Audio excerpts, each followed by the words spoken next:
Is the word news a singular noun or plural?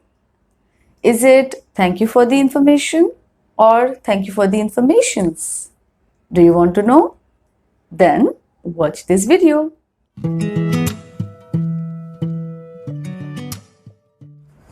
Hello everyone, I'm Shilpa from SpeakSmartEnglish.com. Generally, the nouns are countable or uncountable. But some are both countable as well as uncountable depending on the context. For example, when I say, I don't have time or what's the time?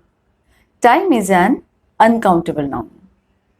But in the sentence, we had a great time or I was only there for a short time, the same noun is countable. And that makes it difficult for us to use the right articles or even the correct verb form. Fortunately, there are some nouns which are usually uncountable, and that makes it easier for us to use the right articles as well as the correct verb form. So in today's lesson, we are going to learn some of them. The first noun is accommodation. It means a place to live, work, or stay in. For example, there is a shortage of cheap accommodation. Now, in this case, accommodation means place to live. We have first and second class accommodation on this flight. Now, here accommodation means the seats. The building plans include much needed new office accommodation. And what it means? Workspace. But remember, in American English, this word is used in its plural form, that is, accommodations. For example, they paid for his flights and hotel accommodations. The cost of student accommodations is rising steadily. The second noun is advice. It's an opinion or a suggestion about what somebody should do in a particular situation. Since this is uncountable, you can't use a or an before advice. So never say, give me an advice, it's just advice. For example, take my advice, don't use an before advice. Please give me advice on how to prepare for the exam. Now the next noun, baggage. It means the bags which we carry while traveling. For example, we loaded our baggage into the car. Remember, you can't have a baggage or some baggages, but you can say a piece of baggage or some baggage without the S. Baggage can also be used to refer to the beliefs, emotional problems, or prejudices. For example, leave the emotional baggage behind and enjoy your life. Number 4, behavior is the way one behaves, and so obviously we can't count it. For example, students will be rewarded for good behavior. I had been puzzled by his behavior. And now, number 5, a very common word, bread.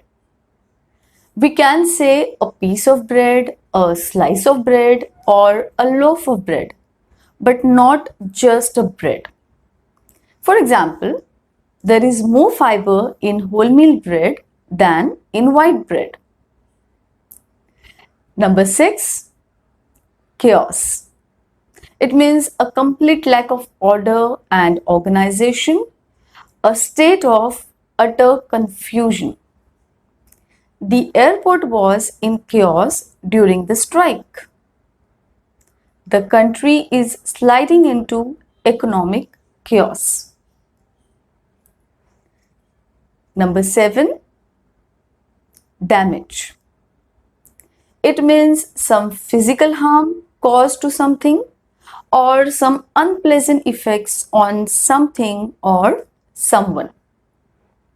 For example, the accident didn't cause permanent damage. It will be hard to repair the damage to his reputation. Whereas damages is a legal term, which means the money required to be paid as compensation for an injury or something wrong which was done to someone. Number 8 is another common noun, that is equipment. It means the things that are needed for a particular purpose or activity. For example, take care when using old electrical equipment. The school needs new computer equipment. Number 9, another common word, furniture. That means objects such as table, chair, sofa, bed, etc. For example, we need to buy some new furniture, or we can say we need to buy a new piece of furniture. Number 10, information. Facts or details about something or someone. The documents contain confidential personal information. You can't say an information, but it's possible to say a piece of information. Like in this example, it's an important piece of information. Now we must remember words like equipment, bread, furniture, or information are always singular. For example, where are you going to put all your furniture? I'm not saying furnitures.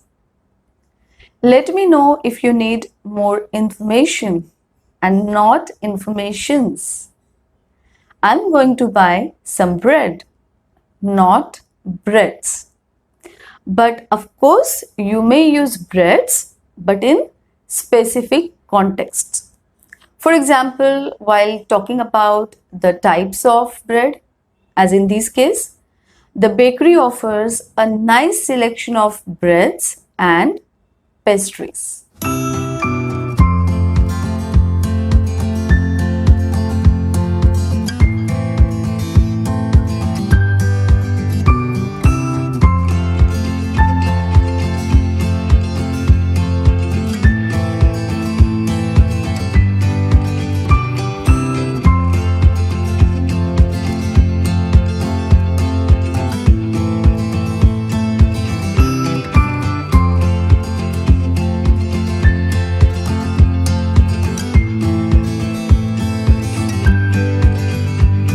So, how is it going?